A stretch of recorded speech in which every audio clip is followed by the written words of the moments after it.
Hey, how's it going? My name's Josh. So today I want to take you through how we're utilizing the Behringer X32 Compact in the harbor here at Hope Fellowship Church in Anderson, South Carolina. My primary focus in these training videos is going to get you up to speed with running the worship sets that typically happen on Wednesday night for the harbor. So for the most part, you won't have to go and set up many things as far as new channels.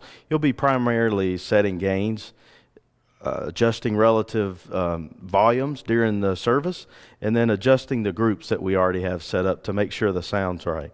You'll also probably be utilizing the mute groups as well as what we've assigned to some lights at this point. So I'll get started. Right now is the basic setup of the board when you turn it on. For the most part, you'll have input channel 1 through 8 already selected and group DCA 1 through 8 already selected. So the inputs on the X32 Compact in our particular setup are coming from the stage. We have a digital 16-channel snake that's set up front that's input into the board. Again, you shouldn't have to worry about any routings as it should already be working correctly. But if you needed to add something, I'll go through that later on in an advanced episode. Today, we're going to focus on, again, mixing the live music as well as mute groups and lights. So if you turn it on, you see channel 1 through 8. What I've already assigned is the instruments in the scribble strips with the name and hopefully an icon that represents what you're seeing. For instance, we have 4 vocal mics that are already set up, inputs 1 through 4, on the digital snake that are routed to the inputs channel 1 through 4 on the digital board. Each one of these has a picture of a microphone. 2 of them are wireless and 2 of them are corded, as you can see. What I typically do is change the names to the performers based off of what it's going to be during the week for a particular worship set. I'll go into how to change the scribble strips in just a minute. So, going along the rest of the channels, I have a bass, acoustic guitar, a cajon, a keys. Now we also have Pastor Mike's lapel mic as well as a guitar. But as you notice, you can't see it right here. If you want to change that, select the channel 9 through 16 button over here on the left. As soon as you do, you'll see the motorized faders jump to the levels that were preset on that particular channel, as well as change the scribble strips to match channels 9 and 10. If I switch back to channel 1 through 8, this is for the main mix that we have feeding some subgroups. Now there's an implementation in Behringer's called DCA, which is a digitally controlled amplitude, and I've chosen to route all of our instruments through those to control the relative volumes. The only exceptions to that are 2 things. One, how you control the master level of the subwoofer, as well as the monitors and effects buses. Again, we won't get too detailed into the advanced features like effects today, but we'll be sure to do that at a later date. I do want to tell you about monitors though, because that's something that you may need to change depending on the band setup. So for instance, on the number 1 DCA, I have it set to vocals. Now I've also tried to note the colors are the same. So if it's a vocal, I chose violet. So if you go back to the individual channels that should be routed to that, they're also colored in violet. If I wanted to see what channels were assigned to that particular DCA, I could press and hold the select button in the strips where that particular DCA is located. And as you can see, the first 4 channels, which are our vocals, are routed to that. If I wanted to verify that the guitar and Matthew's lapel were not routed through that, then I'll go to channel 9 through 16 and confirm that they aren't selected. Same with the band. As you can probably guess, since it's blue, I should expect to see keys, acoustic guitar, and electric guitar routed to the blue band channel 2 DCA. And there you can see that it highlights electric guitar as well as acoustic and the keys. Rhythm. What we have routed to the rhythm are the bass and our cajon. If I press that, we see the greens are routed to the greens, and that is again the bass and the cajon. The only one that's not as straightforward as these is the blue one, or the cyan. I've chosen to color it this because it's the computer input. Over on the left input side, if you select aux in 1 through 6, this is how we currently have the computer routed into the X32.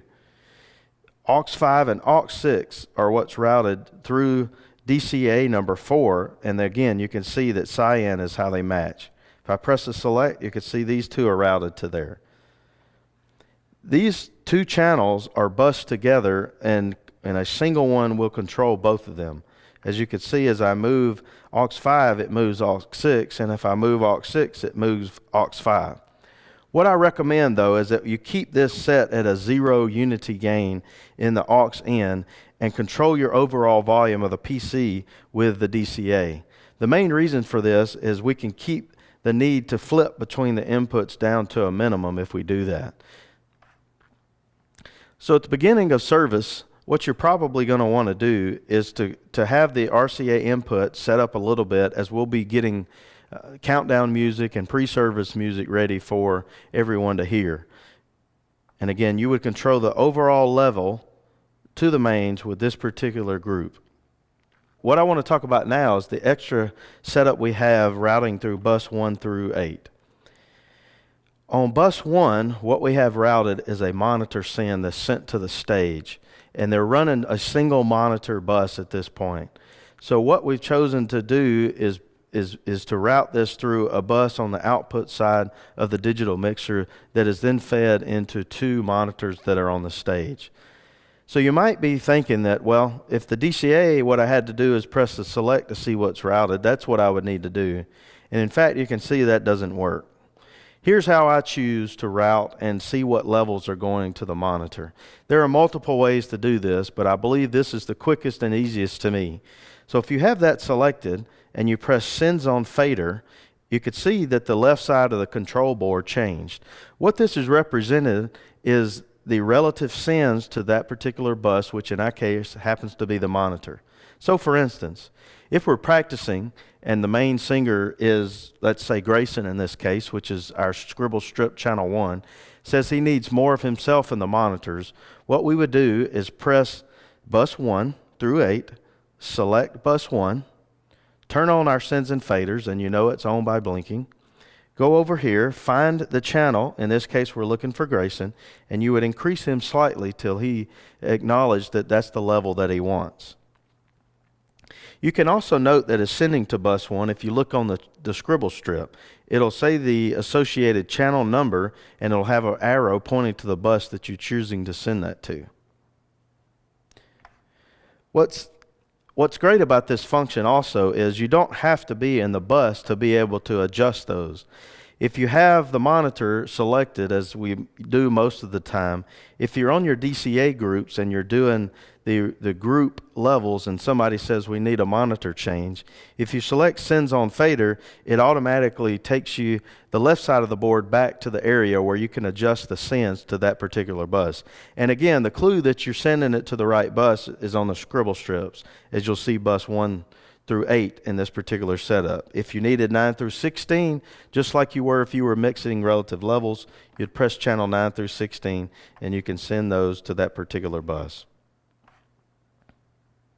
I want to talk about one more area in this particular group that we control levels, and that's in the matrix main C, as it's labeled.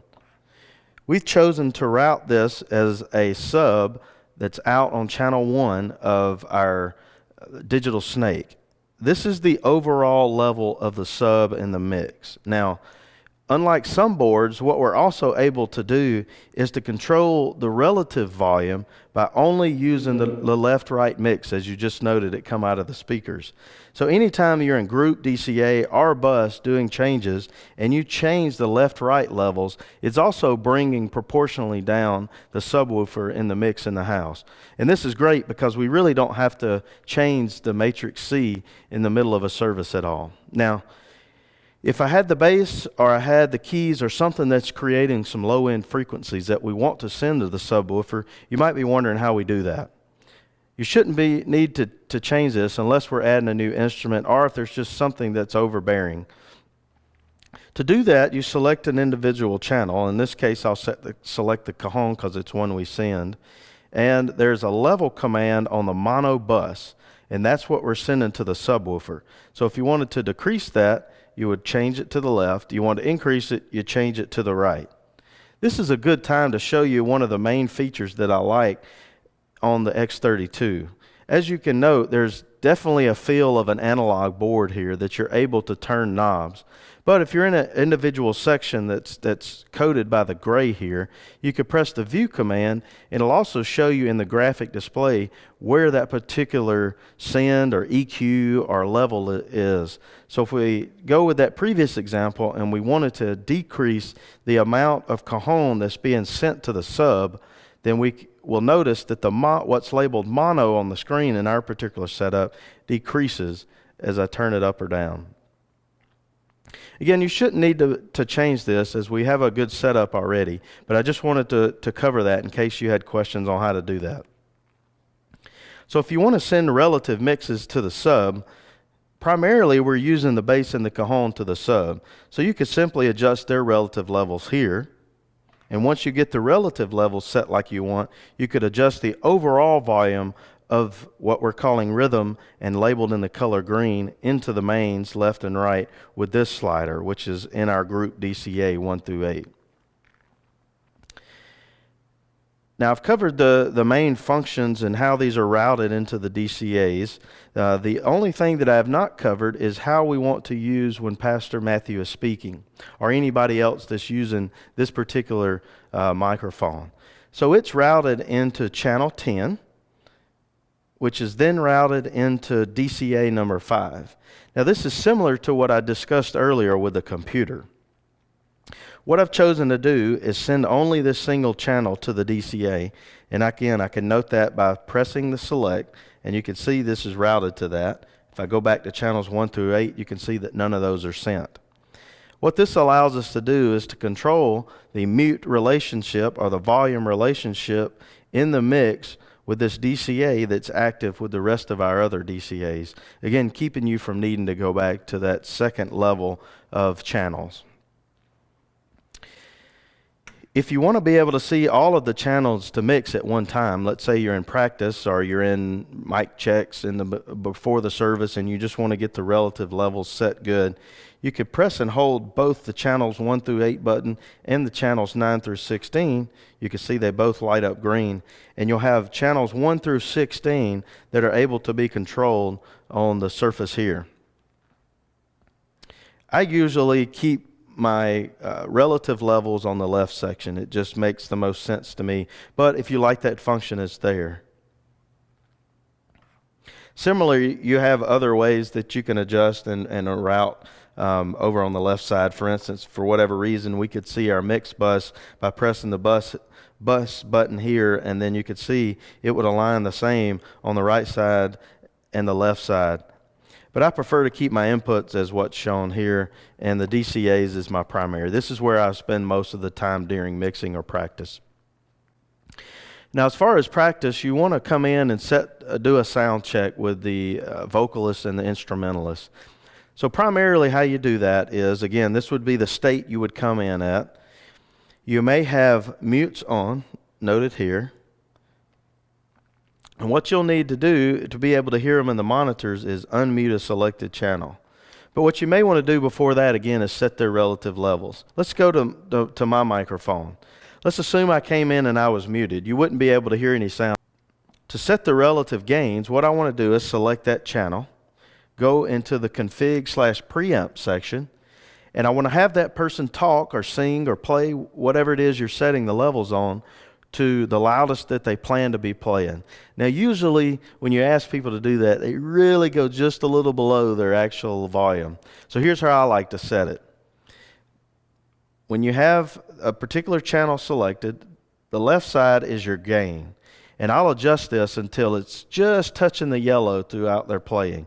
This gives you enough headroom that if they increase a little bit, you're still okay. Some people choose to set the relative gains where you have the mixers at 0 and then control your overall levels initially with this. To me, I prefer to use this way for two reasons. One, it keeps the signal to noise ratio as low as we can get into the board and allow us to control our outputs with as clean a signal as possible. The other thing that I think this helps with, if you have a new instrumental or vocalist, if you set the gains at a similar level, then their relative volumes in the mix you don't need to adjust. But there's no right or wrong. As you'll notice with any mixing, there's always a way that somebody else could do it that works just as well. So I've talked about gains. If I wanted to control the relative volume in the output, I could do this adjustment here. What I choose to do is, again, like our computer, keep this set to 0 on the output side of our individual channel, and then control the overall level in the mix with our DCA, in this particular case labeled lapel. So similar applies to any of the other DCAs. For instance, if I wanted to adjust, in this case channel 4 labeled Trinity, to be higher in the relative mix, let's say that she's the lead vocalist in this particular song, what I typically do is I'll bring her up a little bit and bring the other ones down. Then I'll control the overall level after they begin singing with this. Consequently, the same holds true for the band and the rhythm. Usually I don't have to adjust the rhythm or band during service unless I'm trying to give it a little bit of an effect, as if they're building, like when they're building in a particular song to a chorus or a bridge that's really emotional, and you want to try to capture that a little bit. I'll bring those levels up. I try to adjust it in such a way where the vocals are very clear. Since we are doing a worship set, you want the people who are attending to be able to sing along with the singers. And I find that it helps if you have the vocals a little bit more out front versus the band or the rhythm. But you don't want it too much where you can't hear the music, or it becomes difficult too. So it's something you really have to practice and get an ear for on what you think's the best way to do it. Now I want to address a couple other things on the right side here that we've chosen to set up. There are two mute groups that we've labeled all and lapel and computer. Primarily the all is used for an uh-oh in the middle of something. You can press that and it mutes everything. Now we don't see the corresponding mute in our DCAs because they're not really how we want to implement that for a couple of reasons. One, it still could be sending these to the monitors since these don't control our monitors. What I've chosen to do with the all button is actually mute the channels themselves prior to going to any buses or DCAs. We can verify that by looking at the mutes on channels 1 through 8, 9 through 16, and aux in is muted our computer. So make sure you check on that as well if you're coming in and you're not able to get a lot of the instruments unmuted, or they're all muted and you want a simple way to be able to undo that. Now, in the particular worship service, it primarily will be using the lapel and the computer function. And what that does, if you press this, is it mutes everything, including the monitors, except the computer and the lapel.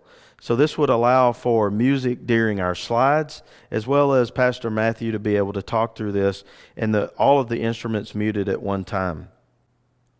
All right, let's talk about scribble strips, because that's something you'll want to change fairly often, especially with the vocalists that we have that are different. So if I wanted to do that, I would click Setup on the buttons on the right of the screen here. And then if you look across the top, there's a tab called Scribble Strip. And I'll select that tab or that page by using this arrow until we get to the Scribble Strip. So let's say if we wanted to go to Pastor Matthew's channel 10 right now and change it to, I don't know, let's say my name. What we would do is to look for the channel, and it's already pre-selected 10. You can change it by selecting it over in this zone, or you can utilize this rotary knob here to go to the channel you want to change. This is where you would change the color, select the icon. Snippets are a way to bring in preset versions of those, but just be careful there because it will set everything, color, icon, and name, to whatever that snippet is. So if you just want to change the name, keep the vocal violet so that everything aligns up, color-coded, I wouldn't use any of the snippets. I would just go straight to the name. You press down on the rotary knob, and it brings up your character set. You can backspace to get rid of the name.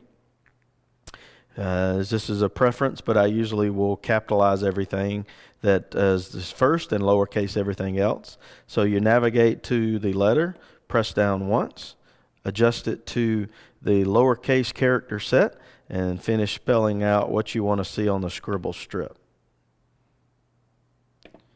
And hit exit, and you'll see it's changed. If any time you're in one of these screens and you're not sure what this is trying to show you, one of the ways that you could typically get back to a normal view is to hit the home button. And that takes you back to the home of that selected channel. I don't typically navigate on the screen while I'm mixing.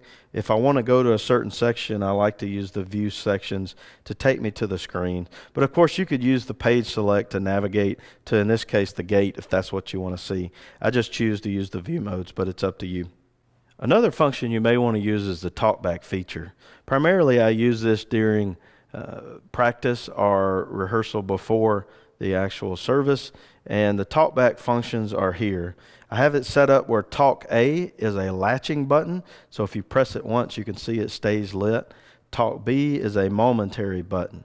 There's a mic built into the unit, and we have that routed into the monitors at this point. So if you need to talk to the vocalist or anybody, and they're not able to hear you because you're in the middle of a song, you can use the talkback feature to talk into the mic, and it'll get sent to the monitors.